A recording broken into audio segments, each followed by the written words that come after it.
যারা কোরআন অনুযায়ী সিদ্ধান্ত গ্রহণ করে না তারা কাফের। ওমান লাম ইয়াহকুম বিমা আনজালাল্লাহু ফাউলাইকা হুমুল ফাসিকুন, যারা কোরআন অনুযায়ী সিদ্ধান্ত গ্রহণ করে না তারা ফাসিক। ওমান লাম ইয়াহকুম বিমা আনজালাল্লাহু ফাউলাইকা হুমুয যালিমুন, যারা কোরআন অনুযায়ী সিদ্ধান্ত গ্রহণ করে না তারা জালেম। সুতরাং আল্লাহ রাব্বুল আলামিন আমাদের সবাইকে কোরআনের এই 7টা দাবির উপর আমল করার তৌফিক দান করেন। 1 নম্বর বলেন কোরআনের প্রতি ঈমান, বলেন। 2 নাম্বার কোরআন শিখা এবং অন্যদেরকে শিক্ষা দেওয়া। 3 নাম্বার কোরআন তেলাওয়াত করা।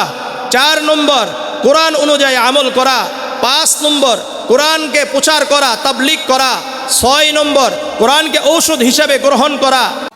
জামিআ তিরমিজি 2091 নম্বর হাদিস। عن أبي هريرة رضي الله تعالى عنه قال قال رسول الله صلى الله عليه وسلم تعلموا القرآن والفرائض وعلموا الناس। আবু হুরায়রা রাদিয়াল্লাহু তাআলা আনহু বর্ণনা করেন আল্লাহর রাসূল সাল্লাল্লাহু আলাইহি ওয়াসাল্লাম বলেন তাআল্লামুল কুরআন ওয়াল ফারাইজ, তোমরা কোরআন শিখো এবং ফারাইজ শিখো। ফারাইজ কাকে বলে?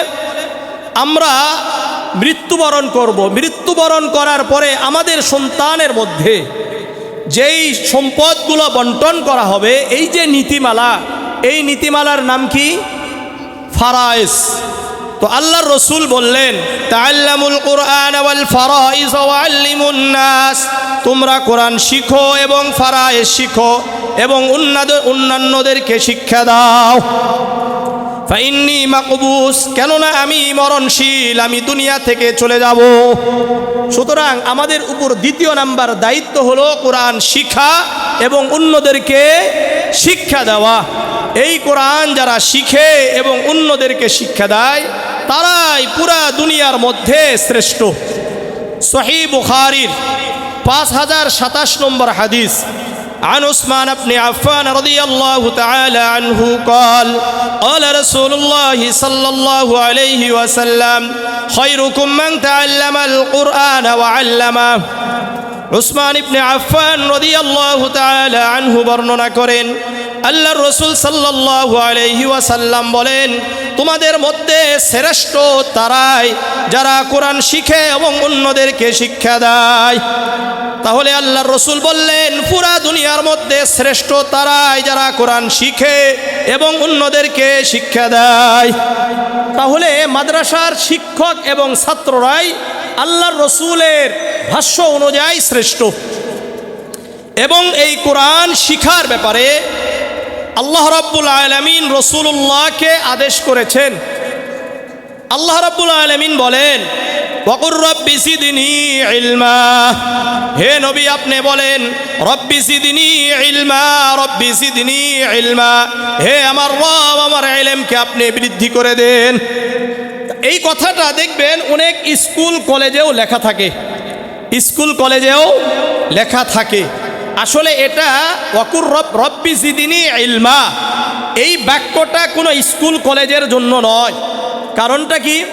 কারণ হলো হে আমার রব আপনি আমার ইলমকে বৃদ্ধি করে দেন। এটা মূলত কোরআন এবং হাদিসের জ্ঞানকে বৃদ্ধি করার ব্যাপারে আল্লাহ তাআলা আদেশ করেছেন।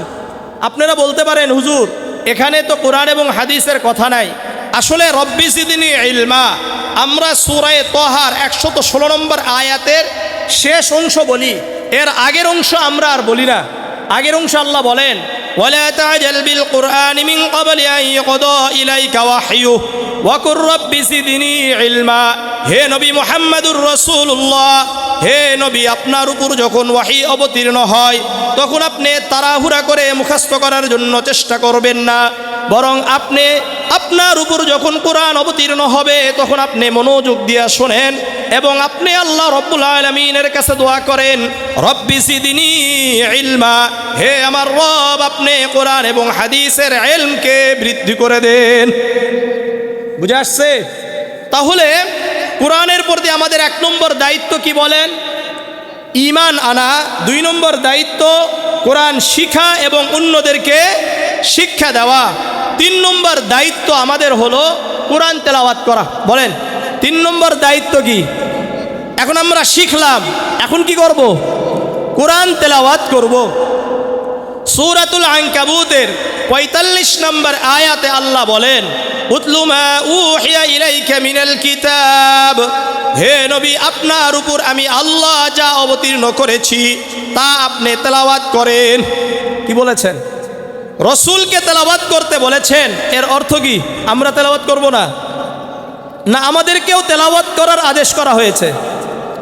সূরাতুল বাকারার ১২১ নম্বর আয়াত আল্লাহ বলেন, الذين آتيناهم الكتاب يتلونه حق تلاوته أولئك يؤمنون به الذين آتيناهم الكتاب, আমি আল্লাহ যাদেরকে কোরআন দান করেছি, কিতাব দান করেছি, الذين آتيناهم الكتاب يتلونه حق تلاوته, তারা যেন এই কোরআনকে কোরআনের হক অনুযায়ী তেলাওয়াত করে।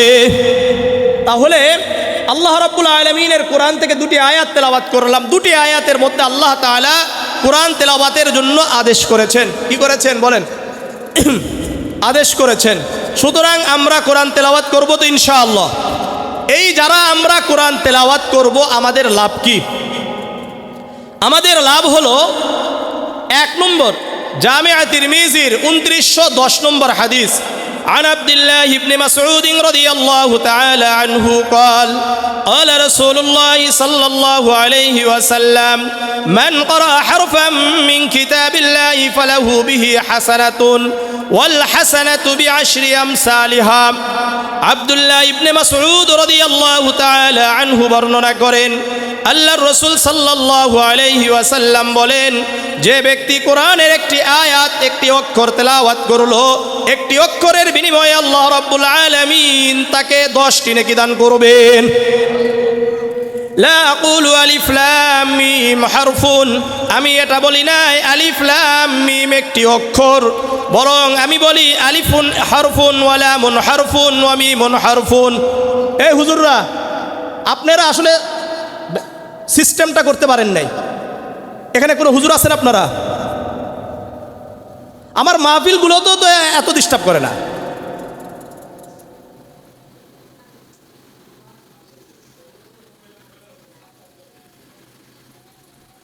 এইভাবে আলোচনা করা যায়? আমার আলোচনা কি অন্যদের মধ্যে খালি একটা করে গান বলতেছি না, আমাকে একটা কিচ্ছা শুরু করলাম? একজনও নাই আপনারা। আমার মাহফিলগুলোতেও বাচ্চাদেরকে রাখে, কিন্তু শিক্ষকরা এগুলোকে মেনটেন করে। আস্তাগফিরুল্লাহ আস্তাগফিরুল্লাহ আস্তাগফিরুল্লাহ। আমি এখানে হাদিস বলতেছি, আপনারা বাচ্চারা এক একজন কথা বলতেছে, আওয়াজ হচ্ছে বারংবার।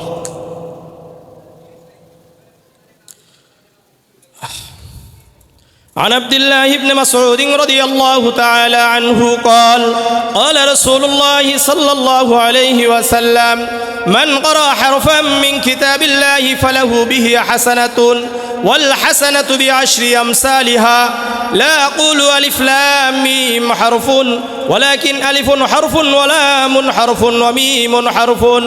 আব্দুল্লাহ ইবনে মাসউদ রাদিয়াল্লাহু তাআলা আনহু বর্ণনা করেন, আল্লাহর রাসূল সাল্লাল্লাহু আলাইহি ওয়াসাল্লাম বলেন, যে ব্যক্তি কোরআনের একটি অক্ষর তেলাওয়াত করলো, আল্লাহ রাব্বুল আলামিন তাকে 10টি নেকি দান করবেন। আল্লাহর রাসূল বলেন, লা আকুলু আলিফ লাম মিম হারফুন, আমি কখনো এটা বলি না আলিফ লাম মিম একটি অক্ষর, ওয়ালাকিন আলিফুন হারফুন ওয়া লামুন হারফুন ওয়া মিমুন হারফুন, বরং আমি সর্বদা বলি আলিফ একটি অক্ষর, লাম একটি অক্ষর, মিম একটি অক্ষর। যখন আমাদের সন্তানরা বলল আলিফ লাম মিম, সঙ্গে সঙ্গে আল্লাহ রাব্বুল আলামিন 30টি নেকি লিখে দিবেন। কয়টি নেকি? 30টি। আমরা যারাই পড়ব, আল্লাহ রাব্বুল আলামিন প্রতিটি অক্ষরের বিনিময়ে কত নেকি? 30টি করে নেকি লিখে দিবেন। সহিহ মুসলিমের 1759 নম্বর হাদিস, عن أبي أمامة الباهلي رضي الله تعالى عنه قال قال رسول الله صلى الله عليه وسلم اقرأوا القرآن فإنه يأتي يوم القيامة شفيعا لأصحابه আবু উমামা আল বাহিলি রাদিয়াল্লাহু তাআলা আনহু বর্ণনা করেন আল্লাহর রাসূল সাল্লাল্লাহু আলাইহি ওয়াসাল্লাম বলেন তোমরা কোরআন পড়ো কেননা ফাইন্নাহু ইয়াতি ইয়াউমাল কিয়ামাতি শাফিআন লিআসহাবিহি এই কোরআন কিয়ামতের ময়দানে পাঠকারীদের জন্য সুপারিশকারী হিসাবে চলে আসবে। আমরা যারা কোরআন তেলাওয়াত করব এই কোরআন আমাদের জন্য কিয়ামতের ময়দানে সুপারিশকারী হবে। এই জন্য কোরআন তেলাওয়াত করা দরকার। কারা কারা করবেন? সবাই করবেন তো ইনশাআল্লাহ। কোরআন অনেক বেশি তেলাওয়াত করা দরকার, অনেক বেশি তেলাওয়াত করা দরকার। আমরা কিন্তু কোরআন তেলাওয়াত করি না। এই যে আমার আপনার বাচ্চারা কোরআন শিখছে, কোরআন তেলাওয়াত করছে, তাদের জন্য দুটো হাদিস বলি। জামিআ তিরমিজির 2905 নম্বর হাদিস।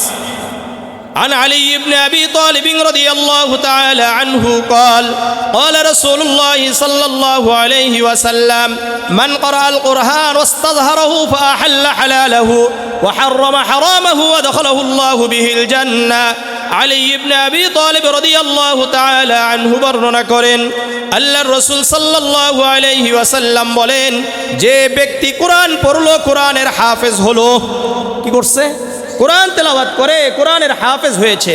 ফাহাল্লা হালালাহু ওয়া হাররামা হারামাহু, কোরআন যা হালাল বলে এটাকে হালাল হিসাবে গ্রহণ করেছে। ওয়া হাররামা হারামাহু, কোরআন যেটাকে হারাম করেছে এটা হারাম হিসাবে মান্য করে এটা থেকে বিরত থেকেছে। আদখালাহুল্লাহু বিহিল জান্নাহ, আল্লাহ রাব্বুল আলামিন এই কোরআনের হাফেজকে জান্নাতে প্রবেশ করিয়ে দিবেন। ওয়াশাফাআহু ফি আশরাতিন মিন আহলি বাইতিহি কুল্লুহুম ওয়াজাবাত লাহুন নার, আর যে ব্যক্তি যেই সন্তানরা কোরআনটাকে হাফেজ হলো, কোরআনের হাফেজ হলো, এই সন্তানকে এই হাফেজকে আল্লাহ রাব্বুল আলামিন এমন একটি শক্তি দান করবেন, তার পরিবারের মধ্যে যদি 10 জন ব্যক্তির জন্য জাহান্নাম ওয়াজিব হয়ে যায়, এই হাফেজ কোরআনকে আল্লাহ তাআলা এমন একটা শক্তি দান করবেন, আল্লাহর কাছে সে সুপারিশ করবে, আল্লাহ রাব্বুল আলামিন ওই হাফেজ কোরআনের সুপারিশ গ্রহণ করে তাদেরকেও জান্নাত দিয়ে দিবেন। সুতরাং কোরআন তেলাওয়াত করা দরকার, কোরআনের হাফেজ বানানো দরকার। কারা কারা বানাতে রাজি আছেন? সবাই তো ইনশাআল্লাহ। আল্লাহ আমাদেরকে কবুল করেন। এই যে হাফেজে কোরআনদের ব্যাপারে আল্লাহ রাসূল আরেকটা হাদিস বলেছেন, জামিআ তিরমিজির 2914 নম্বর হাদিস। عن عبد الله بن عمر رضي الله تعالى عنه قال قال رسول الله صلى الله عليه وسلم يقال لصاحب القرآن اقرأ وارتل وارتقي كما كنت ترتل في الدنيا فإن منزلتك عند آية تقرأ بها। আব্দুল্লাহ ইবনে আমর রাদিয়াল্লাহু তাআলা আনহু বর্ণনা করেন আল্লাহর রাসূল সাল্লাল্লাহু আলাইহি ওয়াসাল্লাম বলেন হাফেজে কোরআনকে বলা হবে ইকরা ওয়ারাত্তিল, পড়ো তারতিলের সাথে, ওয়ারতাকি এবং মর্যাদায় আসীন গ্রহণ করতে থাকো। কামা কুনতা তুরাত্তিলু ফিদ দুনিয়া, যেভাবে কোরআন তেলাওয়াত করতে দুনিয়াতে। ফাইন্না মানজিলাতাকা ইনদা আয়াতিন তাকরাউ বিহা, তোমার আয়াত যেখানে পর্যন্ত শেষ হয়ে যাবে তুমি ওই পর্যন্ত আসন গ্রহণ করতে থাকবা। আমার আপনার সন্তান বা আমরা কোরআনের যতটা আয়াত মুখস্থ রাখবো, এর উপর আমল করব, আল্লাহ রাব্বুল আলামিন ওই পর্যন্ত, ওই মর্যাদা পর্যন্ত আমাদেরকে পৌঁছায়া দিবেন। সুতরাং করবো তো ইনশাআল্লাহ। আল্লাহ আমাদেরকে কবুল করেন, আল্লাহ আমাদেরকে কবুল করেন। সুনানে আবি দাউদের 1453 নম্বর হাদিস। عن سهل بن معاذ الجهني رضي الله تعالى عنه قال قال رسول الله صلى الله عليه وسلم من قرأ القرآن وعمل بما فيه يلبس والداه تاجا يوم القيامة। মুআজ আল জুহানি রাদিয়াল্লাহু তাআলা আনহু বর্ণনা করেন আল্লাহর রাসূল সাল্লাল্লাহু আলাইহি ওয়াসাল্লাম বলেন মান ক্বরাআল কুরআন, যে ব্যক্তি হাফেজ হলো, ওয়া আমিলা বিমা ফিহি, আর এই কোরআনের উপর আমল করলো, উলবিসা ওয়ালিদাহু তাজান ইয়াউমাল কিয়ামাহ, হাফেজ কোরআনের পিতামাতাকে আল্লাহ রাব্বুল আলামিন কিয়ামতের ময়দানে দুটি নূরের মুকুট পরিধান করাবেন। কিসের মুকুট? নূরের মুকুট, আলোর মুকুট। এই আলোটা কেমন হবে? আল্লাহর রাসূল বলেন যাউহু আহসানু মিন যাউইশ শামসি, সূর্যের যে আলো, এই আলো থেকেও আল্লাহ রাব্বুল আলামিন যেই মুকুট, যেই টুপি পরিধান করাবে হাফেজ কোরআনের পিতা মাতাকে, ওই হাফেজে কোরআনের পিতা মাতার টুপিটা সূর্যের আলো থেকে বেশি আলো হয়ে যাবে। সুতরাং আমাদের এগুলো উচিত কি বলেন? সন্তানদেরকে হাফেজে কোরআন বানানো। সন্তানদেরকে কি বানানো? হাফেজে কোরআন বানানো। বানালে আমাদের লাভ। কাদের লাভ? আমাদের লাভ। কাদের লাভ বলেন? আমাদের লাভ। সন্তানরা এই যে আমরা যে কোরআনগুলো যেই রুমগুলোতে যেই ঘরগুলোতে পড়া হয়, এই ঘরগুলোকে আল্লাহর রসুল আল্লাহর ঘর বলেছেন। কার ঘর? আল্লাহর ঘর বলেছেন। সহিহ মুসলিমের 6746, সুনানে আবি দাউদের 1455 নম্বর হাদিস। عن أبي هريرة رضي الله تعالى عنه قال قال رسول الله صلى الله عليه وسلم ما اجتمع قوم في بيت من بيوت الله يتلون كتاب الله ويتدارسونه بينهم إلا نزلت عليهم السكينة وغشيتهم الرحمة وحفتهم الملائكة وذكرهم الله في من عنده। আবু হুরায়রা রাদিয়াল্লাহু তাআলা আনহু বর্ণনা করেন, আল্লাহর রাসূল সাল্লাল্লাহু আলাইহি ওয়াসাল্লাম বলেন, মাজতামা কওমুন ফি বাইতিম মিন বুয়ুতিল্লাহ, আল্লাহর ঘর সমূহের মধ্যে যেই ঘরে কিছু সন্তান কিছু মানুষ একত্রিত হয়ে কোরআন তেলাওয়াত করে, কোরআন এবং হাদিসের চর্চা করে, কোরআনও পড়ে, কোরআনও তেলাওয়াত করে, কোরআন এবং হাদিসের চর্চা হয়, হাদিসের চর্চা হয়, মাসলা মাসাইল শিখে, আল্লাহ তাআলার জিকির হয়, এরকম যে ঘরগুলো হয়, ইল্লা হাফাতহুমুল মালাইকা, ওই ঘরকে আল্লাহর ফেরেশতারা বেষ্টন করে রাখে। এই জন্য মাদ্রাসাকে সর্বদা আল্লাহ রসুলের হাদিস অনুযায়ী ফেরেশতারা বেষ্টন করে রাখে। ওয়াগাশিয়াতহুমুর রাহমা, আল্লাহ তাআলার রহমত ঢেকে রাখে। 3 নম্বর, ওয়ানাযালাত আলাইহিমুস সাকিনা, মাদ্রাসাগুলোর উপর আল্লাহ তাআলার সাকিনা অবতীর্ণ হতে থাকে। আর 4 নম্বর, ওয়াযাকারাহুমুল্লাহু ফী মান ইনদা, আল্লাহ রাব্বুল আলামিন এই মাদ্রাসার ছাত্র এবং শিক্ষকদেরকে নিয়ে গর্ব করতে থাকেন। বুঝে আসছে? এই জন্য মাদ্রাসার ছাত্রদের ব্যাপারে খুব হুঁশিয়ার সাবধান থাকা দরকার। যদি আপনার মাঝে আল্লাহ আল্লাহর রসুলের প্রতি ভালোবাসা থাকে, আর যদি না থাকে তো আপনার সাথে আমাদের কথা নাই। আমার কথা বুঝেন? যদি আল্লাহর সাথে আপনার সম্পর্ক না থাকে তাহলে তো কোনো কথা নাই। কারণটা কি জানেন? সুনানে ইবনে মাজার 223 নম্বর হাদিস। عن أبي الدرداء رضي الله تعالى عنه قال قال رسول الله صلى الله عليه وسلم من سلك طريقا يلتمس فيه علما سهل الله له طريقا إلى الجنة। যেই ছেলেটা, যেই সন্তান, যেই মানুষ ইলম অর্জন করার জন্য একটি পথকে অবলম্বন করলো, তাদের জন্য আল্লাহ রাব্বুল আলামিন জান্নাতের রাস্তা সহজ করে দেন। ওয়াইন্নাল মালাইকাতা লাতাযউ আজনিহাতাহা লিতালিবিল ইলমি, যারা কোরআন এবং হাদিসের ইলম অর্জন করার জন্য আল্লাহর রাস্তায় বের হয়ে যায়, আল্লাহ রাসূল সাল্লাল্লাহু আলাইহি ওয়াসাল্লাম বলেন, ফেরেশতাদের ডানাগুলো তাদের পায়ের নিচে বিছিয়ে দেয়। ওয়াইন্না তালিবাল ইলমি ইস্তাগফিরু লাহু মান ফিস সামাওয়াতি ওয়াল আরদি হাত্তাল হিতানু ফিল মাই, আর আসমান এবং জমিনের মধ্যে যত অধিবাসী রয়েছে, এমনকি গর্তের পিপিলিকা থেকে সমুদ্রের মাছ পর্যন্ত তালিবুল ইলমের জন্য, কোরআন এবং হাদিসের ছাত্রদের জন্য মাগফিরাতের দোয়া করতে থাকেন। এই জন্য সর্বদা আপনি সাহায্য করতে পারেন কি না পারেন, কমপক্ষে তাদের সাথে আচরণটা ভালো করবেন। বুঝে আসছে? আচরণ কি হবে? ভালো হবে। আপনার সম্পর্ক যাদের সাথে হবে, হাসর আপনার আমার তাদের সাথে হবে। সহিহ মুসলিমের 6606 নম্বর হাদিস। আনাস ইবনে মালিক রাদিয়াল্লাহু তাআলা আনহু বলেন, জা রাজুলুন ইলান নবী সাল্লাল্লাহু আলাইহি ওয়াসাল্লাম, একজন ব্যক্তি আল্লাহর রাসূলের কাছে আসলেন, এসে বললেন, ইয়া রাসূলুল্লাহ মাতাস সাআহ, কিয়ামত কবে হবে? আল্লাহর রাসূল বললেন, ওমা আদাত্তা লিস-সাআহ, কিয়ামতের জন্য তুমি কি প্রস্তুতি গ্রহণ করেছো? তোমার প্রস্তুতি কি? তখন ওই ব্যক্তি বললেন, হুব্বুল্লাহি ওয়া রাসূলি, আমি আল্লাহ আল্লাহর রসুলের ভালোবাসা, এটাই আমার প্রস্তুতি। তার ভালোবাসা, আল্লাহ আল্লাহ রসুলের ভালোবাসা, এটাই আমার প্রস্তুতি। তখন আল্লাহর রসুল বললেন, ফাইন্নাকা মা মান আহবাবতা, তুমি দুনিয়াতে যাকে ভালোবাসবে, যাদের সাথে চলবে, আখিরাতেও তুমি তাদের সাথে তোমার হাসর নাসর হবে। আমার আপনার হাসর নাসর কাদের সাথে হবে? যাদের সাথে দুনিয়াতে আমার আপনার চলাফেরা হয়েছে। সুতরাং আমার আপনার চলাফেরা কাদের সাথে হচ্ছে এটা দেখতে হবে। বুঝে আসছে? সুনানে আবি দাউদের 4832-33 নম্বর হাদিস, আবু হুরাইরা এবং আবু সাঈদ খুদরি রাদিয়াল্লাহু তাআলা আন, এই দুইজন সাহাবী থেকে আল্লাহর রাসূল বলেন, লা তুসাহিব ইল্লা মুমিনান ওয়া লা ইয়াকুলু তাআমাকা ইল্লা তাকিয়ুন, তুমি মুমিন ছাড়া অন্য কাউকে বন্ধু হিসেবে গ্রহণই করবা না। রসুলের স্পষ্ট আদেশ। যদি আমি আপনি মুসলমান হয়ে থাকি তাহলে রসুলের এই আদেশকে মানতে হবে। আল্লাহর রসুল বলেন, মুমিন ছাড়া তুমি কারোর সাথে বন্ধুত্ব গ্রহণই করবা না। ওয়ালা ইয়াকুলু তাআমাকা ইল্লা তাকিয়ুন, আর তোমার খাবার টেবিলে অবশ্যই আল্লাহ ওয়ালাদেরকেই আসতে হবে, অন্য কাউকে নিও না। আর রাজুলু আলা দীনি খলিলিহি ফালয়ানজুর আহাদুকুম মান ইউখালিলু, প্রত্যেক মানুষ তার বন্ধুর রীতি নীতি অনুসরণ করে। আপনি মানুষকে চিনবেন কিভাবে? তার বন্ধুকে দেখেন, তাহলে বুঝতে পারবেন সে কেমন। এই জন্য রসুল বলেন, আর রাজুলু আলা দীনি খলিলিহি ফালয়ানজুর আহাদুকুম মান ইউখালিলু, প্রত্যেক ব্যক্তি তার বন্ধুর রীতিনীতি গ্রহণ করে। ফালয়ানজুর আহাদুকুম, তোমাদের উচিত দেখা তোমরা কাদের সাথে বন্ধুত্ব গ্রহণ করবা, কাদের সাথে বন্ধুত্ব স্থাপন করবা। মনে থাকবে ইনশাআল্লাহ।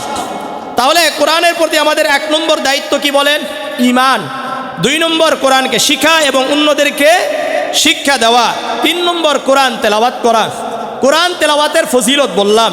4 নম্বর কোরআনের উপর আমল করা। বলেন, কোরআনের উপরে আমল করা। সূরা আরাফের 3 নম্বর আয়াত আল্লাহ বলেন, ইত্তাবিউ মা উনজিলা ইলাইকুম মির রাব্বিকুম ওয়া লা তাত্তাবিউ মিন দুনিহি আউলিয়া। ইত্তাবিউ মা উনজিলা ইলাইকুম মির রাব্বিকুম, তোমাদের রবের পক্ষ থেকে তোমাদের কাছে যা কিছু অবতীর্ণ করা হয়েছে ওই কোরআন ওই হাদিসের উপর তোমরা আমল করো। তাহলে 4 নম্বর কাজ কি আমাদের? কোরআনের প্রতি, কোরআন অনুযায়ী হাদিস অনুযায়ী আমাদের আমল করা। আপনাদের আরেকটা হাদিস শোনাই। জামিআ তিরমিজির 2416 নম্বর হাদিস। عن عبد الله بن مسعود رضي الله تعالى عنه قال قال رسول الله صلى الله عليه وسلم لا تزول قدم ابن آدم يوم القيامة من عند ربه حتى يسأل عن 50। আব্দুল্লাহ ইবনে মাসউদ রাদিয়াল্লাহু তাআলা আনহু বর্ণনা করেন, আল্লাহর রাসূল সাল্লাল্লাহু আলাইহি ওয়াসাল্লাম বলেন, কিয়ামতের ময়দানে 5টি প্রশ্নের উত্তর দেওয়া ছাড়া কোনো আদমের সন্তান একটি পাও সামনে অগ্রসর করতে পারবে না। কয়টা প্রশ্ন?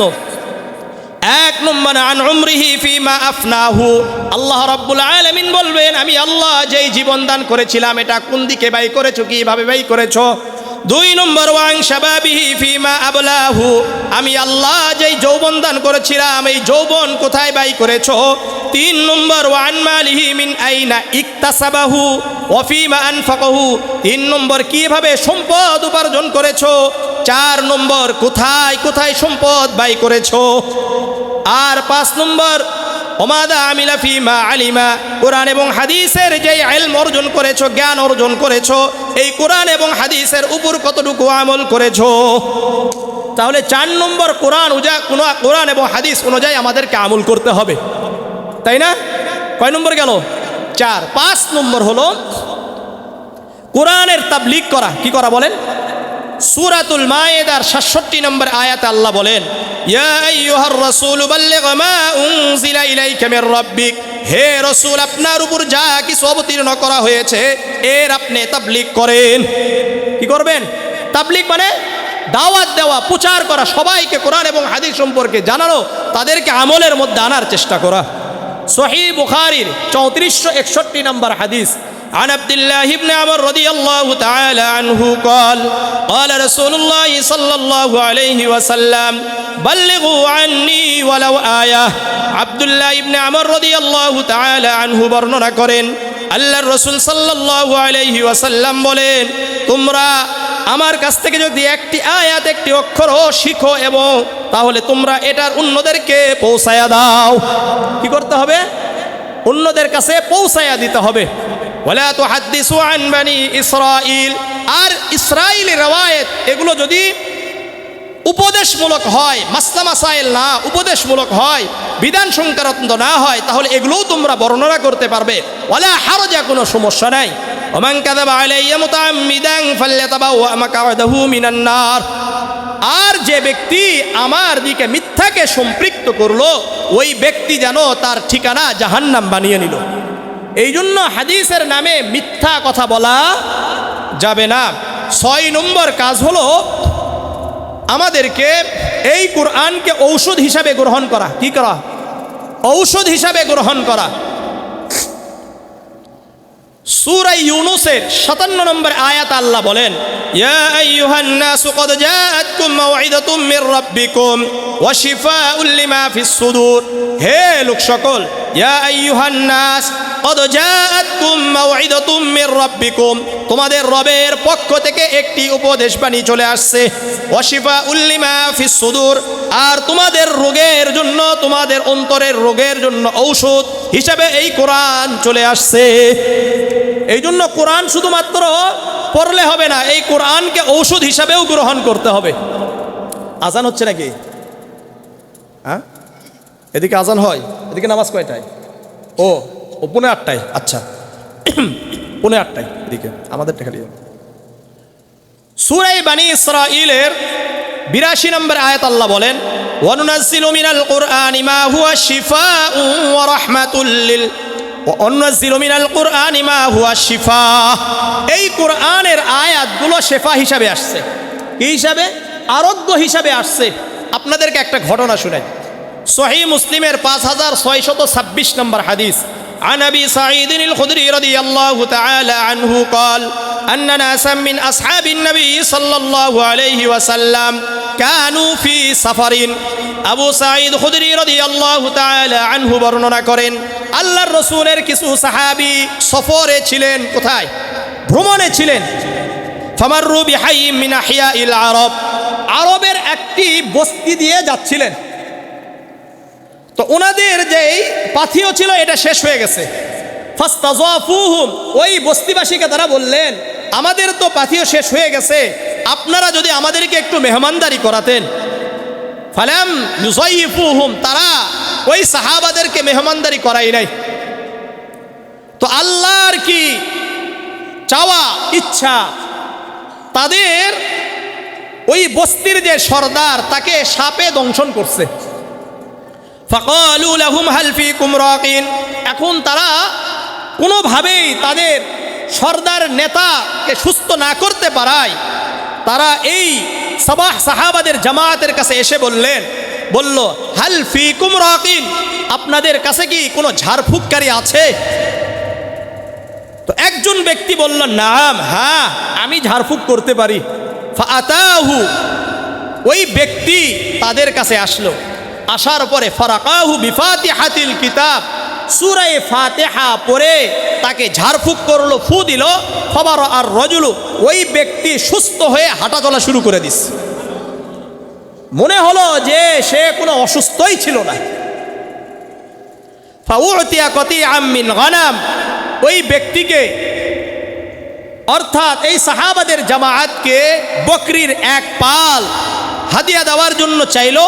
ফাআবা আন ইয়াকবালাহা, যে ব্যক্তি ঝাড়ফুঁক করেছে ওই ব্যক্তি বলে যে না না, এটাকে গ্রহণ করা যাবে না।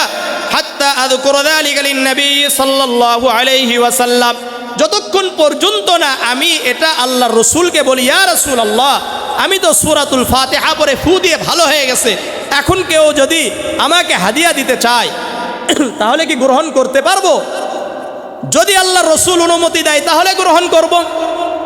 ফাতান নবী সাল্লাল্লাহু আলাইহি ওয়াসাল্লাম, ওই সাহাবাদের দল আল্লাহর রাসূলের কাছে আসলেন। ওই ঝাড়ফুঁককারী আল্লাহর রাসূলের কাছে এসে আলোচনা করলেন। আল্লাহর রাসূল বললেন, ওয়ামা আদরাকা আন্নাহা রুকিয়াতুন, তুমি কিভাবে জানলা সূরাতুল ঝাড়ফুঁক করা যায় এটা দিয়ে? আল্লাহর রাসূল হাসলেন এবং বললেন, খুযু মিনহুম ওয়াদরিবু লি বিসাহমিম মাআকুম, তোমরা এই হাদিয়াকে গ্রহণ করতে পারো এবং তোমাদের অংশের সাথে আমার অংশটাও রেখো। সুতরাং কেউ যদি ঝাড়ফুঁক করে আর এরপরে যদি কেউ হাদিয়া দেয়, এই হাদিয়া নেওয়া যায়। ঝাড়ফুঁক করাটাই হলো সুন্নত। বলেন, ঝাড়ফুঁক করা সুন্নত। কোরআন এবং হাদিসের লিখিত কোরআনের আয়াত অথবা রসুলের শিখানো দোয়া দ্বারা যদি কেউ তাবিজ করে এটা জায়েজ। এটা কি বলেন? জায়েজ। আর কোরআন এবং হাদিস ছাড়া অন্যান্য বিভিন্নভাবে যেই দাগ করে জাফরানের কালি, উমুক কালি, বহু কালি দিয়ে করে, এগুলো হলো শিরক। বুঝে আসছে? আমার কথা বুঝেন? সবচাইতে ভালো কি সূরাতুল ফাতিহা পড়ে ঝাড়ফুঁক করেন, মানে কি ফু দেন, এটা হলো সুন্নত। আর তাবিজ কি? জায়েজ। মনে থাকবে ইনশাআল্লাহ। আর এছাড়া কোরআন এবং কোরআনের আয়াত, রসুলুল্লাহর শিখানো দোয়া ছাড়া এই যে বিভিন্নভাবে একযুগ করে না, এগুলো হলো শিরক। এগুলো কি? শিরক। আল্লাহ বুঝার তৌফিক দান করেন, আল্লাহ বুঝার তৌফিক দান করেন, আল্লাহ বুঝার তৌফিক দান করেন। সহিহ বুখারীর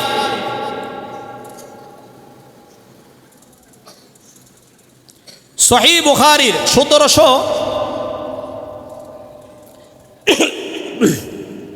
صحيح عن عائشة رضي الله تعالى عنه قالت كأن النبي صلى الله عليه وسلم إذا آوى إلى فراشه كل ليلة আল্লাহ রসুল সাল্লাল্লাহু আলাইহি ওয়াসাল্লাম প্রতি রাত্রিতে ঘরে আসতেন, ঘুমানোর জায়গায় যাইতেন। যাওয়ার পরে জামা কাফাইহি, দুই হাত একত্রিত করতেন। এরপরে কুল হু আল্লাহু আহাদ, কুল আউযু বিরাব্বিল ফালাক, কুল আউযু বিরাব্বিন নাস, এটা পড়তেন। এরপরে থুম্মা নাফাসা ফীহিমা, এই দুই হাতের তালুতে ফু দিতেন। ইয়ামসাহু বিহিমা মাস্তাতাআ মিন জাসাদিহি, এরপরে পুরা শরীরটা মাসাহ করতেন। কিভাবে করতেন? ইয়াবদাউ বিহিমা আলা রাসিহি, প্রথমে মাথায় হাত দিতেন। ওয়াজহিহি, এরপরে চেহারায় আসবে। ওমা আকবালা মিন জাসাদিহি, এইভাবে শরীরের সামনের অংশ মাসাহ করতেন। ইয়াফআলু যালিকা সালাসা মাররাত, কয়বার? 3 বার করতেন। এইভাবে আমরা কোরআনটাকে ঔষধ হিসাবে গ্রহণ করব। যদি এইভাবে করেন ইনশাআল্লাহ, আল্লাহ রসুল সাল্লাল্লাহু আলাইহি সাল্লামের কথা অনুযায়ী বোঝা যায় আপনাকে আর কোনো অনিষ্টতা, আপনার কোনো ক্ষতি করতে পারবে না। মনে থাকবে তো ইনশাআল্লাহ। 7 নম্বর দায়িত্ব হলো এই কোরআন অনুযায়ী ব্যক্তিগত জীবন থেকে রাষ্ট্রীয় জীবন পর্যন্ত পরিচালনা করা। সূরাতুল মায়েদার 44, 45, 47 নম্বর আয়াত আল্লাহ বলেন, ওমান লাম ইয়াহকুম বিমা আনজালাল্লাহু ফাউলাইকা হুমুল কাফিরুন, যারা কোরআন অনুযায়ী সিদ্ধান্ত গ্রহণ করে না তারা কাফের। ওমান লাম ইয়াহকুম বিমা আনজালাল্লাহু ফাউলাইকা হুমুল ফাসিকুন, যারা কোরআন অনুযায়ী সিদ্ধান্ত গ্রহণ করে না তারা ফাসিক। ওমান লাম ইয়াহকুম বিমা আনজালাল্লাহু ফাউলাইকা হুমুয যালিমুন, যারা কোরআন অনুযায়ী সিদ্ধান্ত গ্রহণ করে না তারা জালেম। সুতরাং আল্লাহ রাব্বুল আলামিন আমাদের সবাইকে কোরআনের এই 7টা দাবির উপর আমল করার তৌফিক দান করেন। 1 নম্বর বলেন কোরআনের প্রতি ঈমান, বলেন। 2 নম্বর কোরআন শিখা এবং অন্যদেরকে শিক্ষা দেওয়া। 3 নম্বর কোরআন তেলাওয়াত করা। 4 নম্বর কোরআন অনুযায়ী আমল করা। 5 নম্বর কোরআনকে প্রচার করা, তাবলীগ করা। 6 নম্বর কোরআনকে ঔষধ হিসাবে গ্রহণ করা। 7 নম্বর ব্যক্তিগত জীবন থেকে রাষ্ট্রীয় জীবন পরিচালনা কোরআন এবং হাদিস অনুযায়ী করা। আল্লাহ রাব্বুল আলামিন আমাদের সবাইকে কবুল করেন। আমরা যারা পারি এখানে সালাত আদায় করে নিব, আর যারা পারি মসজিদে আদায় করব ইনশাআল্লাহ। এরপরে আমাদের খুবই অল্প সময় মধ্যে আমরা শেষ করে দেব ইনশাআল্লাহ। সর্বোচ্চ 9:30টার মধ্যে যেতে পারে। আমরা ইনশাআল্লাহ নামাজের পরে আমাদের কার্যক্রম শুরু হয়ে যাবে ইনশাআল্লাহ। আল্লাহ তাআলা আমাদের সবাইকে কবুল করেন। আসসালামু আলাইকুম।